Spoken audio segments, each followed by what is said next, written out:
Hi అండి, అందరికీ నమస్కారం. ఈ వీడియోలో 1వ అధ్యాయం నుంచి 2వ శ్లోకం గురించి చెప్పుకుందాం.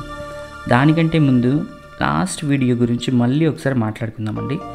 మహాభారత యుద్ధంలో ఏం జరిగింది అని ధృతరాష్ట్రుడు మరియు సంజయుడు మధ్య జరిగే చిన్న కాన్వర్జేషన్ గురించి చెప్పే ఒక చిన్న పార్ట్ అండి ఫస్ట్ శ్లోకం.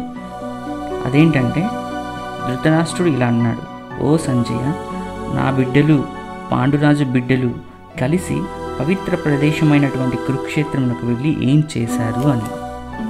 ఇప్పుడు 1వ అధ్యాయంలోని 2వ శ్లోకం గురించి విందాం.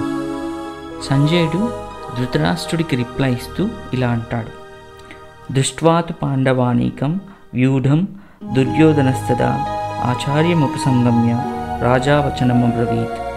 అంటే రాజు అయినటువంటి దుర్యోధనుడు ఒక వ్యూహంతో, అంటే ఒక ప్లాన్తో ఒక చోట గ్యాదర్ అయినటువంటి పాండవులను, వారి సైన్యాన్ని చూసిన తర్వాత వాళ్ళందరి గురువైనటువంటి ద్రోణాచార్యుడి దగ్గరికి వెళ్ళి ఇలా అన్నాడట.